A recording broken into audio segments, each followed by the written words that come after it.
अस्सलाम वालेकुम, welcome to जायकों की दुनिया। आज हम बनाएंगे समोसों, पकोड़ों, दही बलों और चाट के साथ इस्तेमाल होने वाली इमली की खट्टी मीठी और इंतहाई मजेदार चटनी। इसको एक बार बनाकर रख लें और पूरा महीना आराम से इस्तेमाल करें। तो चलिए ये मजेदार सी चटनी बनाना स्टार्ट करते हैं। जायकों की दुनिया को सब्सक्राइब करना मत भूलिएगा। इसके लिए मैंने 1 पाव इमली ली है। जब भी आपने ये चटनी बनानी हो तो फ्रेश इमली लीजिएगा।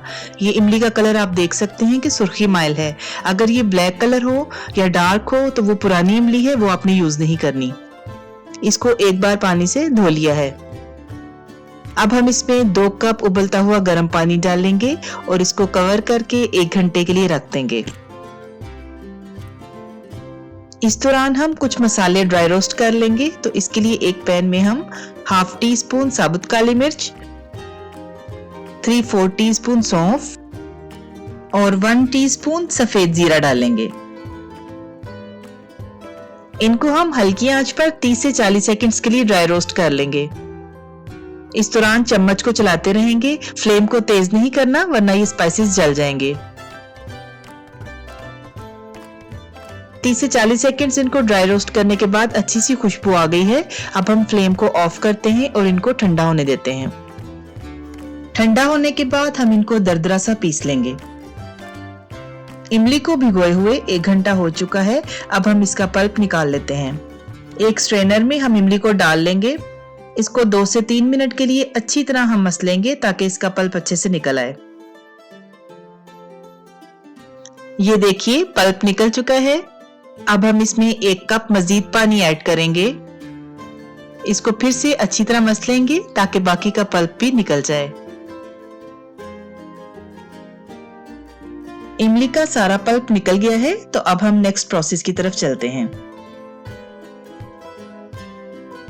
एक पैन को चूल्हे पर रखेंगे। इसमें 2 खाने के चम्मच ऑयल डालेंगे और फ्लेम को ऑन करने के बाद ऑयल हल्का सा गर्म हो जाए तो इसमें हींग का एक छोटा सा टुकड़ा डालेंगे, तकरीबन मसर के दाने के बराबर। अगर आपके पास हींग पाउडर हो तो 2 चुटकियां डाल लीजिएगा। इससे बहुत अच्छा फ्लेवर और बहुत अच्छी खुशबू आएगी।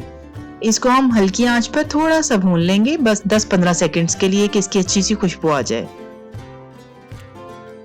हींग की बहुत अच्छी सी खुशबू आ गई है। अब हम फ्लेम को ऑफ करते हैं और इसको साइड पर रखते हैं। इमली का पल्प जो हमने तैयार करके रखा था उस कढ़ाई को हम चूल्हे पर रखेंगे और फ्लेम को ऑन कर लेंगे। अब हम इसमें ये हींग और ऑयल दोनों डाल देंगे। इसको मिक्स करेंगे और फिर हम इसमें 1 कप पानी ऐड करेंगे। टोटल 1 लीटर पानी इस्तेमाल होगा।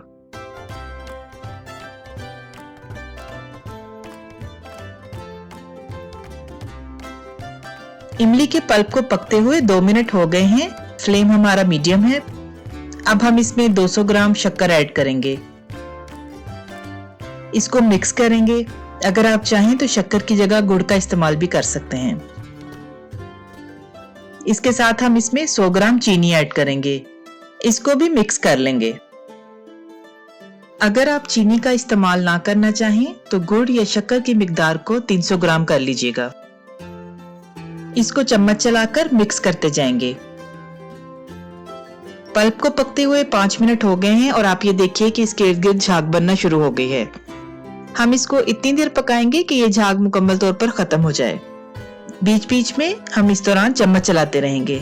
अब आप देखिए कि झाग खत्म हो चुकी है और पल्प भी गाढ़ा होना शुरू हो गया है। अब इस पॉइंट पर हम इसमें दरदरी पीसी हुई काली मिर्च, सौंफ और जीरा डाल देंगे और इसको मिक्स कर लेंगे। अब इसके साथ ही हम इसमें कुछ स्पाइसेस डालेंगे जिससे ये बहुत चटपटी और टेस्टी हो जाएगी।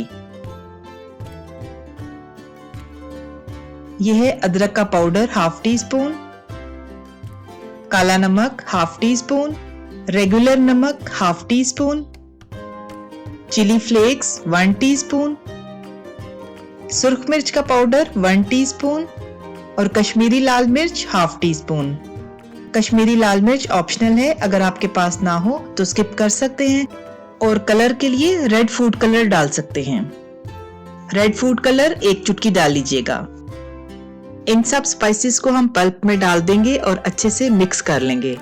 नमक और मिर्च आप अपने टेस्ट के मुताबिक कम या ज्यादा कर सकते हैं।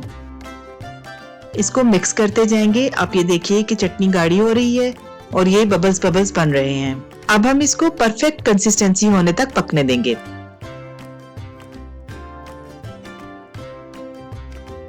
जब तक ये चटनी गाढ़ी हो रही है, हम दूसरी तरफ पैन में 4 मगज लेकर उनको ड्राई रोस्ट कर लेंगे। मैंने 2 खाने के चम्मच 4 मगज लिए हैं। इनको हम हल्की आंच पर 20 सेकंड्स के लिए ड्राई रोस्ट कर लेंगे। इस दौरान चम्मच चलाते रहेंगे ताकि ये जले नहीं। 20 सेकंड्स हो चुके हैं और ये देखिए इन पे कलर आना शुरू हो गया है। अब हम फ्लेम को ऑफ करते हैं और इनको साइड पर रखते हैं।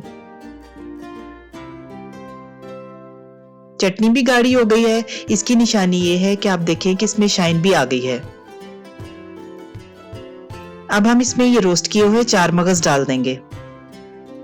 इनको मिक्स करेंगे और फ्लेम को ऑफ कर देंगे। चटनी कितनी थिक रखनी है इसकी निशानी मैं आपको बताती हूँ। ये देखें, 1 चम्मच लेकर मैंने इसको चटनी में डाला है और इसकी बैक साइड पे आप देखें चटनी ने चम्मच को अच्छे से कोट कर लिया है। अब बीच में एक लाइन लगाएंगे तो ये लाइन भी बिल्कुल वाज़िया है। इमली की मजेदार सी खट्टी मीठी चटनी रेडी हो चुकी है। ये इसकी परफेक्ट कंसिस्टेंसी है क्योंकि ठंडा होने के बाद इसने मजीद गाढ़ा होना है। इसको स्टोर करने के लिए हम किसी भी एयर टाइट जार में जो बिल्कुल साफ और खुश्क हो उसमें रखेंगे और फ्रिज में ये 1 माह तक बिल्कुल ठीक रहेगी। आप ये चटनी जरूर बनाइएगा और मुझे अपनी फीडबैक जरूर दीजिएगा। मुझे आपकी फीडबैक का इंतजार रहेगा। जी तो व्यूअर्स, कहिए कैसी लगी आपको आज की रेसिपी? आई होप यकीनन पसंद आई होगी। रेसिपी अच्छी लगी हो तो इसको लाइक और शेयर कीजिएगा और जायकों की दुनिया को सब्सक्राइब करना मत भूलिएगा। इसके साथ ही मुझे इजाजत दीजिए। अल्लाह ताला आप सबको भी और हमें भी ईमान, सेहत और सुकून की बेहतरीन हालत में रखें और दुनिया और आखिरत में इज्जत अता फरमाएं। आमीन। अपना बहुत ख्याल रखिएगा, हमें भी दुआओं में याद रखिएगा। मिलते हैं नई और मजेदार रेसिपीज के साथ। अल्लाह हाफिज।